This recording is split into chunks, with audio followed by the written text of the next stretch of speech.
Hello everyone, so welcome back to my channel, and today in this video I am going to give you guys a reality check of what is actually going to happen with you in the open book exams.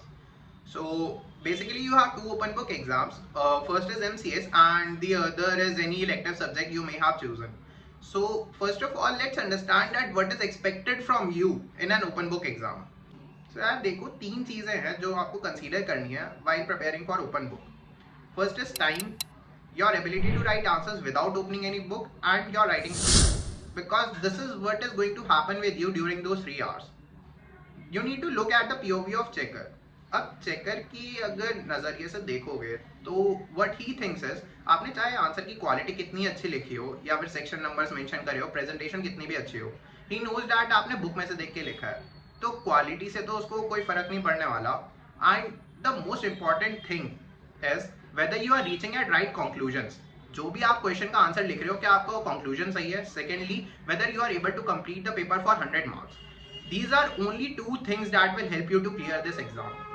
अब वो तीन चीजें, time, your writing speed and whether you are able to reach at right conclusions, इनके लिए आपको क्या करना चाहिए उसके ऊपर डिस्कस करते हैं. So first of all, for time, time कहाँ जाता है mainly to read questions and reaching at right conclusions. वो इतने बड़े क्वेश्चंस को रीड करने में बहुत टाइम वेस्ट होता है. So what you can do is, daily, अभी 10-15 दिन बचे हैं पेपर आने में, डेली रीड करो पास्ट एग्जाम क्वेश्चंस. जितने क्वेश्चंस रीड करोगे उतनी आपकी स्पीड बढ़ेगी क्वेश्चंस को रीड करने की और उनके कंक्लूजन तक पहुंचने की.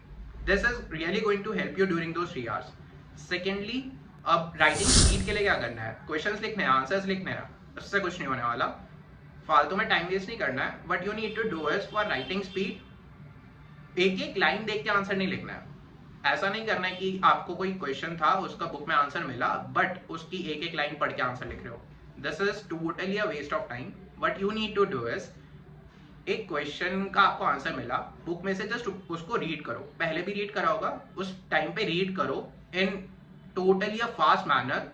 बहुत जल्दी जल्दी रीड करो और जस्ट एनालाइज करो कि कुछ इंपॉर्टेंट पॉइंट से, कुछ इंपॉर्टेंट वर्ड से दिमाग में उनको बैठाओ और अपनी लैंग्वेज में लिखो. This will save a hell lot of time for you. And the third thing is कि अब आपने राइटिंग स्पीड तो बढ़ा ली, क्वेश्चंस भी अच्छे से रीड कर पा रहे हो, सो अब बहुत अच्छे से प्रेजेंटेशन दिखानी है या क्या करना है, नहीं. What you need to do is complete that 100 marks paper. Why I am saying this, because देखो, लास्ट के आधे घंटे में क्या होगा, 20 से 30 नंबर का पेपर छूटा होगा एंड श्योरली छूटा होगा. So at that point of time, अगर आपको कोई आंसर ऐसा है जो कि आपको बुक में दिख रहा है, तो उसको देख देख के लिखने का कोई मतलब नहीं है. बिकॉज देखो, अगर आप पेपर छोड़ के आते हो 20-30 नंबर का, then it is totally dead.